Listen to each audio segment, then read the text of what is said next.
Hi everybody. I am home sick today, but I wanted to let you get some information about this real quick. Um, so one of the things that you have to do today is graph.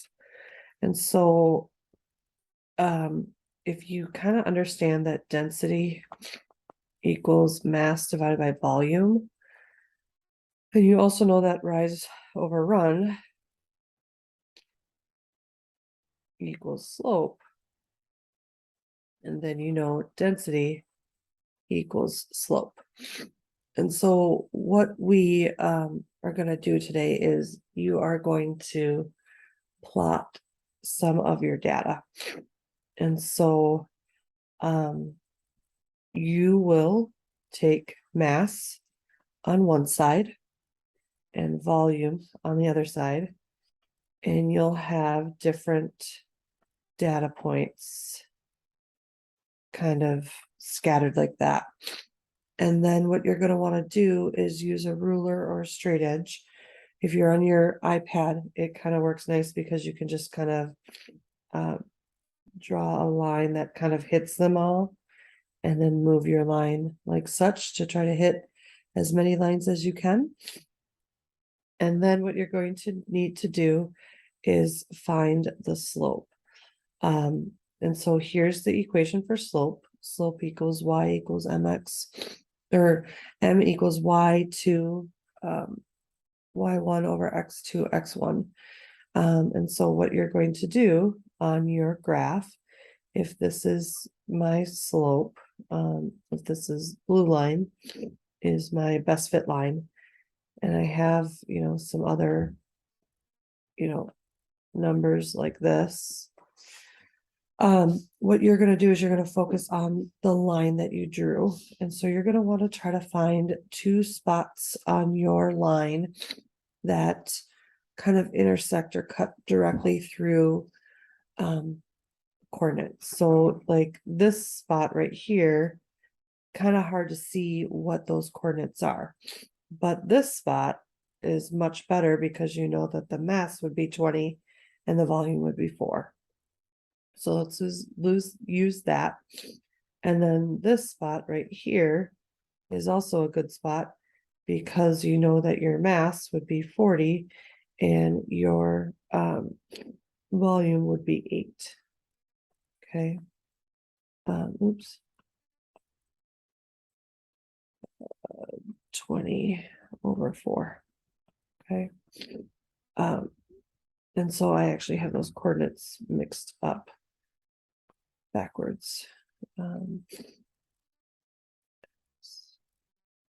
4 over 20 and 8 over 40.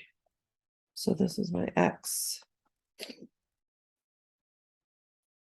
This is my x, and this is my y. Okay.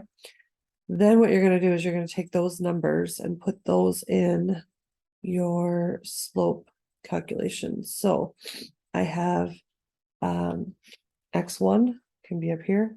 That's going to be a 4. I have x2, which is going to be up here, which will be an 8.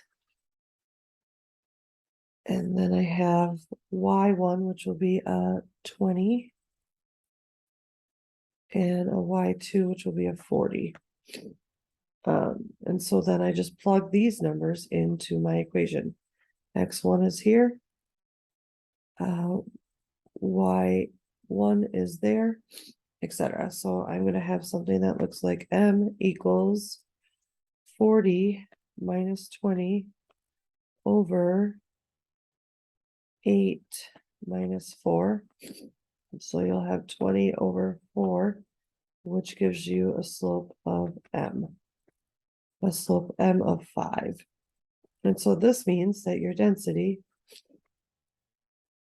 equals 5. And that's what I'm trying to get you guys to do in this section. And then when you scroll down, when you make your graph here, a couple things, you got to make sure you have a title. Make sure your graph takes up at least 3/4 of the page, 3/4 of the graph.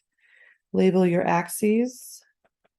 This will be mass, and you measured in grams, and then this will be volume, and this should be in milliliters. And then the conclusion paragraph, just follow these prompts. It should at least be 5 to 6 sentences, okay? And then same thing for these. You'll have your blue liquid with any random mass, so 2.3 and 3.1, 3.4 and 4.2. You will graph all these. I'll have my blue liquid here, and then I'll have my red liquid here, just like you graphed the previous ones, and then draw a best fit line. And then I'm gonna tell you to cross off this section. And the rest should be pretty straightforward. Hopefully I'm back tomorrow and I can answer any questions, but page 31 through 37 are all gonna be due. There'll be one submission spot for all of them. I hope this helps, and I'm sorry to be gone, but boy, do I feel miserable. Okay. Peace out.